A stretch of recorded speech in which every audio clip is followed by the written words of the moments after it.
Hello बच्चों, स्वागत है आप सभी का आपके अपने चैनल स्टडी विथ नॉलेज में। देखिए, आज की इस वीडियो में हम लोग देखने वाले हैं क्लास 8 का सोशल साइंस का यानी सामाजिक विज्ञान की मोस्ट इम्पॉर्टेंट क्वेश्चन।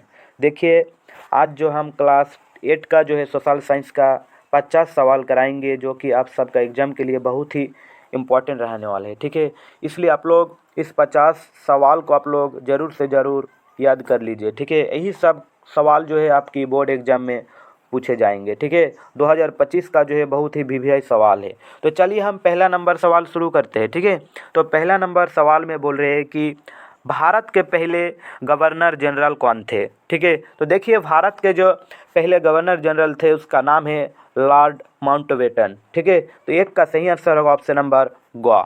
ठीक है, चलिए 2 नंबर सवाल में बोले हैं कि जेम्स मिल कहाँ का निवासी था। बोले कि जेम्स मिल कहाँ का निवासी था। तो देखिए, जेम्स मिल जो था वो स्कॉटलैंड का निवासी था। ठीक है, तो 2 का जो सही आंसर होगा ऑप्शन नंबर ख।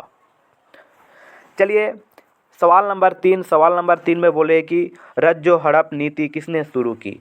ठीक है, तो रज्जो हड़प नीति जो है आपका लॉर्ड डलहौजी ने शुरू की थी। ठीक है, तो 3 का जो सही आंसर होगा ऑप्शन नंबर बी। ठीक है, चलिए 4 नंबर सवाल में बोले कि टीपू सुल्तान कहाँ का शासक था। देखिए, टीपू सुल्तान जो है मैसूर का शासक था। ठीक है, तो 4 का जो सही आंसर होगा ऑप्शन नंबर ग। ठीक है, मैसूर का, तो 4 का सही आंसर होगा ऑप्शन नंबर ग। चलिए 5 नंबर सवाल में बोले कि रैयतवाड़ी व्यवस्था किस क्षेत्रों में लागू की गई थी। ठीक है, तो देखिए, ये जो है आपका मद्रास और मुंबई में। ठीक है, तो 5 का जो सही आंसर होगा ऑप्शन नंबर ग। ठीक है, रैयत बाड़ी व्यवस्था जो है मद्रास और मुंबई में लागू की गई थी। ठीक है, 5 का सही आंसर होगा ऑप्शन नंबर सी। चलिए 6 नंबर सवाल में बोल रहे हैं कि महलबाड़ी व्यवस्था किसने तैयार की। ठीक है, तो देखिए, महलबाड़ी व्यवस्था जो है आपका होल्ट मैकेंजी ने तैयार की थी। ठीक है, तो 6 का जो सही आंसर होगा ऑप्शन नंबर घ, होल्ट मैकेंजी। चलिए 7 नंबर सवाल में बोले कि कोल विद्रोह कब हुआ था। 1901, 1831 या 32, 1855, 1895, 1857। तो देखिए, 7 का जो सही आंसर होगा ऑप्शन नंबर ए। ठीक है, 1831-32 में। ठीक है, 7 का सही आंसर होगा ऑप्शन नंबर क्वा। 8 नंबर सवाल में बोल रहे हैं कि संथाल विद्रोह का नेतृत्व किसने किया। तो देखिए, इसका जो सही आंसर होगा ऑप्शन नंबर ख, सिद्धू कान्हू। 8 का सही आंसर होगा ऑप्शन नंबर ख, सिद्धू कान्हू। चलिए 9 नंबर सवाल में बोले कि भारत में पहली सूती कपड़ा मिल कहाँ स्थापित हुई। तो देखिए, ये जो है मुंबई में हुआ था। ठीक है, तो 9 का जो सही आंसर होगा ऑप्शन नंबर बी। भारत में पहली सूती कपड़ा जो है मुंबई में स्थापित हुई थी। ठीक है, चलिए 10 नंबर सवाल। ठीक है, 10 नंबर सवाल में बोल रहे हैं कि 1857 की क्रांति को और किस नाम से जाना जाता है। तो देखिए, 10 का जो सही आंसर होगा ऑप्शन नंबर ए, सिपाही विद्रोह के नाम से जाना जाता है। ठीक है, 1857 की क्रांति को सिपाही विद्रोह। तो 10 का सही आंसर होगा ऑप्शन नंबर क। चलिए 11 नंबर सवाल में बोल रहे हैं कि 1857 की क्रांति का नेतृत्व रांची में किसने किया था। ठीक है, तो देखिए, इसका जो सही आंसर होगा option number B, Vishwanath Sahdev जो किया था। ठीक है, चलिए 12 नंबर सवाल। ठीक है, 12 नंबर सवाल देखते हैं। 12 नंबर सवाल में बोले कि शांति निकेतन की स्थापना किसने की थी। ठीक है, तो देखिए, इसका जो स्थापना है आपका रविंद्रनाथ टैगोर ने की थी। ठीक है, तो 12 का जो सही आंसर होगा ऑप्शन नंबर ख। चलिए 13 नंबर सवाल में बोले कि भारतीय शिक्षा का मैग्ना कार्टा कहा जाता है किसको। तो 13 का जो सही आंसर होगा ऑप्शन नंबर ख। ठीक है, चार्ल्स वुड के नीति पत्रों को जो है भारतीय शिक्षा का मैग्ना कार्टा कहा जाता है। ठीक है, चलिए 14 नंबर सवाल। ठीक है, 14 नंबर सवाल में बोल रहे हैं कि स्वाति प्रथा को दूर करने का श्रेय किसको है। ठीक है, तो देखिए, 14 का जो सही आंसर होगा option number D, Lord William Bentinck. ठीक है, चलिए 15 नंबर सवाल में बोले कि हिंदू विधवा पुनर्विवाह अधिनियम किस वर्ष लागू हुआ। तो किस वर्ष लागू हुआ था। तो आपका ये जो हुआ था आपका 1856 को। ठीक है, 1856 को। 15 का जो सही आंसर होगा ऑप्शन नंबर ग इज द करेक्ट आंसर। ठीक है, चलिए 16 नंबर सवाल में बोल रहे हैं कि आर्य समाज की स्थापना किसने की थी। तो देखिए इसका जो स्थापना की थी दयानंद सरस्वती। ठीक है, तो 16 का जो सही आंसर होगा ऑप्शन नंबर सी। चलिए 17 नंबर सवाल। ठीक है, 17 नंबर सवाल में बोल रहे हैं कि निम्न में से कौन परसी समाज के अग्रणी समाज सुधारक थे। ठीक है, तो इसका जो सही आंसर होगा ऑप्शन नंबर ग, दादा भाई नौरोजी। ठीक है, 17 का जो सही आंसर होगा ऑप्शन नंबर ग। ठीक है, चलिए 18 नंबर सवाल में बोले कि बंगाल विभाजन के समय भारत का गवर्नर जनरल कौन था। तो देखिए लॉर्ड कर्जन था। तो 18 का जो सही आंसर होगा option number A, Lord Curzon. चलिए 19 नंबर सवाल में बोल रहे हैं कि करो या मारो का नारा किसने दिया। तो देखिए हमारा बापूजी महात्मा गांधी ने दिया था। ठीक है, तो 19 का जो सही आंसर होगा ऑप्शन नंबर ख। ठीक है, चलिए 20 नंबर सवाल। 20 नंबर सवाल देखते हैं। 20 नंबर सवाल में बोल रहे हैं कि 1928 में ओलंपिक में हॉकी का स्वर्ण पदक जीतने वाली भारतीय टीम के कप्तान कौन थे। तो देखिए कप्तान जो था जयपाल सिंह मुंडा। तो 20 का जो सही आंसर होगा ऑप्शन नंबर घ। ठीक है, चलिए 21 नंबर सवाल। 21 नंबर सवाल में बोल रहे हैं कि विश्व का सबसे बड़ा लिखित संविधान किस देश का है। तो देखिए हमारा भारत का है, माई भारत, माई इंडिया। ठीक है, 21 का सही आंसर होगा ऑप्शन नंबर ग। चलिए 22 नंबर। ठीक है, 22 नंबर जो है बोल रहे हैं कि संविधान द्वारा प्रदत्त मौलिक अधिकारों की संख्या कितनी है। ठीक है, तो कितनी है, तो 6 है। ठीक है, इसका सही आंसर होगा ऑप्शन नंबर ख। चलिए 23 नंबर सवाल में बोल रहे हैं कि भारत एक संप्रभु राष्ट्र कब बना। तो देखिए 26 जनवरी 1950 को बना था। ठीक है, तो 22 का जो सही 23 का जो सही आंसर होगा ऑप्शन नंबर बी। चलिए 24 नंबर सवाल देखते हैं। 24 नंबर में बोले कि लोकसभा और विधानसभाओं के चुनाव कितने वर्ष के अंतराल पर होते हैं। ठीक है, बोले कि लोकसभा और विधानसभाओं के चुनाव कितने वर्षों के अंतराल पर होते हैं। ठीक है, तो देखिए ये 5 वर्ष का अंतराल में होता है। ठीक है, 5 वर्ष बाद। तो 24 का सही आंसर होगा ऑप्शन नंबर ग। चलिए 25 नंबर सवाल में बोले कि भारत की प्रथम महिला राष्ट्रपति का क्या नाम था। तो देखिए उसका नाम जो था आपका प्रतिभा सिंह पटेल, और अभी वर्तमान में है द्रौपदी मुर्मू। ठीक है, तो चलिए 25 का सही आंसर होगा ऑप्शन नंबर ख। चलिए 26 नंबर सवाल। 26 नंबर सवाल में बोले कि स्वतंत्रता के पश्चात भारत में प्रथम आम चुनाव किस वर्ष हुआ था। ठीक है, तो देखिए 1952 को हुआ था। तो 26 का सही आंसर होगा ऑप्शन नंबर क। ठीक है, 27 नंबर सवाल। ठीक है, 27 नंबर सवाल में बोले कि लोकसभा में सदस्यों की अधिकतम संख्या कितनी निश्चित की गई। तो देखिए 552। 27 का सही आंसर होगा ऑप्शन नंबर ग। चलिए 28 नंबर सवाल। 28 नंबर सवाल में बोल रहे हैं कि भारत का शीर्ष न्यायालय कौन सा है। ठीक है, तो 28 का जो सही आंसर होगा ऑप्शन नंबर ख। ठीक है, सर्वोच्च न्यायालय। चलिए 29 नंबर सवाल में बोल रहे हैं कि देश के उच्च न्यायालय को, ठीक है, न्यायालयों की कुल संख्या कितनी है। तो देखिए कुल संख्या जो है इसकी आपका 25 है, लेकिन ऑप्शन में 24 है। ठीक है, 25 नहीं है, तो 24 ही सही आंसर होगा। अगर ऑप्शन में 25 होगा ना तो 25 को ही आप लोग को टिक करके आना है। ठीक है, तो 29 का जो सही आंसर होगा ऑप्शन नंबर ग 24।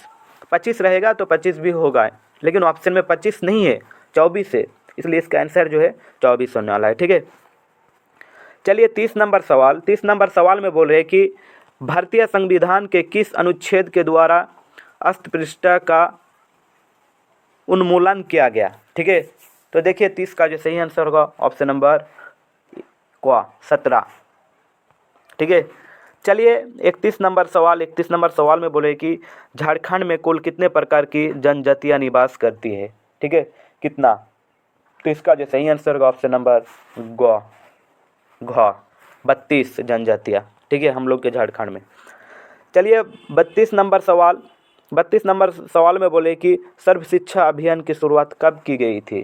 तो देखिए 2001 से 2002 में। ठीक है, 2001 या 2002 में किया गया था, इसके बीच में। ठीक है, सर्व शिक्षा अभियान की शुरुआत की गई थी 2001-2002 में। ठीक है, चलिए 33 नंबर सवाल। ठीक है, 33 नंबर सवाल में बोल रहे हैं कि कौन सी योजना गरीब महिलाओं को निःशुल्क एलपीजी कनेक्शन उपलब्ध कराने से संबंधित है।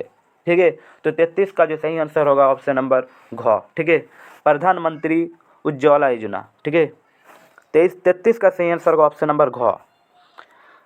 चलिए 34 नंबर सवाल, ठीक है। 34 नंबर सवाल में बोल रहे हैं कि विश्व तंबाकू निषेध दिवस किस तिथि को मनाया जाता है। तो देखिए विश्व तंबाकू निषेध दिवस आपको 31 मई को मनाया जाता है, ठीक है। तो 34 का सही आंसर होगा ऑप्शन नंबर ख, 31 मई। चलिए आपका 35 नंबर सवाल, ठीक है। 35 नंबर सवाल में बोल रहे हैं कि सरकार ने बच्चों से संबंधित समस्याओं की शिकायत के लिए एक हेल्पलाइन नंबर शुरू किया है। इस चाइल्ड हेल्पलाइन का नंबर क्या है, ठीक है। तो देखिए 35 नंबर का जो सही आंसर होगा ऑप्शन नंबर सी, 1098 ये हेल्पलाइन नंबर शुरू किया है, ठीक है। चलिए 36 नंबर सवाल में बोल रहे हैं कि कोयला किस प्रकार की संसाधन है। तो देखिए कोयला जो एक प्रकार का जैव संसाधन है, ठीक है कोयला। तो 36 का जो सही आंसर होगा ऑप्शन नंबर घ। 37 नंबर सवाल, ठीक है। चलिए 37 नंबर सवाल, ठीक है। 37 नंबर सवाल में बोले कि जिस संसाधन का उपयोग किया जा रहा हो तथा उसकी मात्रा भी ज्ञात हो उसे संसाधन को क्या कहते हैं। देखिए 37 का जो सही आंसर होगा ऑप्शन नंबर बी, उसे वास्तविक संसाधन कहते हैं, ठीक है। वास्तविक संसाधन कहते हैं। चलिए 38 नंबर सवाल, ठीक है। 38 नंबर सवाल में बोले कि निम्न में से कौन नवीकरणीय संसाधन है। तो देखिए जल जो है एक नवीकरणीय संसाधन है। नवीकरणीय संसाधन का मतलब जिसको पुनः उत्पन्न कर सकते हैं, ठीक है। तो जल को हम पुनः उत्पन्न कर सकते हैं। तो 38 का सही आंसर होगा ऑप्शन नंबर ग, जल। देखिए 39 नंबर, ठीक है। 39 नंबर में बोले कि झारखंड में स्थित एकमात्र राष्ट्रीय उद्यान बेतला नेशनल पार्क किस जिले में है। बोल रहे हैं कि झारखंड में एकमात्र राष्ट्रीय उद्यान है बेतला नेशनल पार्क किस जिला में है। पलामू, सिमडेगा, लातेहार, गुमला। तो देखिए ये जो है लातेहार में स्थित है, ठीक है, लातेहार जिला में, ठीक है। तो चलिए 40 नंबर में जाते हैं, ठीक है। 40 नंबर में बोले कि निम्न में से कौन मृदा संरक्षण का एक उपाय नहीं है। देखिए यह बोले कि मृदा संरक्षण का एक उपाय नहीं है, तो कौन नहीं है, तो वनोन्मूलन नहीं है, ठीक है। 40 का सही आंसर होगा ऑप्शन नंबर क। चलिए 41 नंबर में बोल रहे हैं कि झारखंड में कुल भूमि का कितना प्रतिशत वनाच्छादित है, ठीक है। तो 41 का जो सही आंसर होगा ऑप्शन नंबर ख, 29% होता है, ठीक है, 29%। चलिए 42 नंबर, ठीक है। 42 नंबर में बोल रहे हैं कि आणविक ऊर्जा के उत्पादन के लिए निम्न में से किसका उपयोग किया जाता है। तो देखिए किसका उपयोग किया जाता है, तो कोयला का। 43 का सही आंसर होगा ऑप्शन नंबर ख, कोयला का, ठीक है। 42 नंबर पढ़ रहे हैं ना कि आणविक ऊर्जा के उत्पादन के लिए निम्न में से किसका उपयोग किया जाता है। ओ हाँ, तो 42 का सही आंसर होगा ऑप्शन नंबर है यूरेनियम, ठीक है। यूरेनियम का उपयोग करते हैं, ठीक है, यूरेनियम। तो 42 का जो सही आंसर होगा ऑप्शन नंबर ए, ठीक है, क, यूरेनियम। चलिए 43 नंबर सवाल में बोल रहे हैं, ठीक है। देखिए 43 नंबर सवाल में बोल रहे हैं कि भारत में कोयला उत्खनन सर्वप्रथम कहाँ किया गया था। तो देखिए रानीगंज में किया गया था, ठीक है। तो 43 का सही आंसर होगा ऑप्शन नंबर ख, रानीगंज, ठीक है। चलिए 44 नंबर में बोल रहे हैं कि निम्न में से कौन सुनहरा रेशा के नाम से जाना जाता है, किसको, ठीक है। तो देखिए पटसन को सुनहरा रेशा के नाम से जाना जाता है। तो 44 का सही आंसर होगा ऑप्शन नंबर ख। चलिए 45 नंबर सवाल में बोल रहे हैं कि उत्तर पूर्वी भारत में स्थानांतरित कृषि को किस नाम से जाना जाता है, किस नाम से जाना जाता है, तो झूम से, ठीक है। तो 45 का सही आंसर होगा ऑप्शन नंबर घ। चलिए 46 नंबर में बोले कि चीनी उद्योग का कच्चा माल है, ठीक है। तो 46 का जो सही आंसर होगा ऑप्शन नंबर ए, ठीक है। चीनी उद्योग का जो कच्चा माल होता है उसे हम लोग बोलते हैं गन्ना, ठीक है। गन्ना से ही तो चीनी बनता है ना जी। देखिए 47 सवाल नंबर बोल रहे हैं कि उद्योग किस प्रकार की आर्थिक क्रिया है, ठीक है। बोलो तो उद्योग किस प्रकार की आर्थिक क्रिया है। तो देखिए ये जो है द्वितीयक, ठीक है। तो इसका जो 47 का सही आंसर होने वाला ऑप्शन नंबर ख, ठीक है, द्वितीयक, प्राथमिक नहीं द्वितीयक होगा, ठीक है। चलिए 48 नंबर सवाल में बोले कि झारखंड का मूरी किस उपयोग के लिए प्रसिद्ध है, ठीक है। तो देखिए इसका सही आंसर होगा ऑप्शन नंबर ए, एल्युमिनियम, ठीक है। किस उपयोग के लिए प्रसिद्ध है, मूरी किस उपयोग के लिए मतलब कि प्रसिद्ध है, तो एल्युमिनियम, ठीक है। चलिए आज का जो है लास्ट सवाल 2 ठो है, बचा हुआ है। 49 में बोल रहे हैं कि 2011 की जनगणना के अनुसार भारत की जनसंख्या घनत्व कितना है। ठीक है, 2011 के जनगणना के अनुसार हमको भारत का जनसंख्या घनत्व कितना है वो हमको बताना है। ठीक है, तो देखिए इसका जो जनसंख्या की घनत्व था वो था आपका 382। ठीक है, तो 49 का सही आंसर होगा ऑप्शन नंबर ख। ठीक है, आज का लास्ट सवाल है 50 नंबर सवाल में बोल रहे हैं कि निम्न में से कौन जनसंख्या परिवर्तन का कारण नहीं है। तो देखिए 50 का सही आंसर होगा ऑप्शन नंबर घ, जनसंख्या घनत्व। तो देखिए आज जो है हम क्लास 8 का सोशल साइंस का जो है हम मोस्ट VVI सवाल कराए 50। तो आप लोग इसी तरह सारा वीडियो आप लोग देखिए। ठीक है, तो चलिए यहाँ से हम ख़त्म करते हैं। चलिए।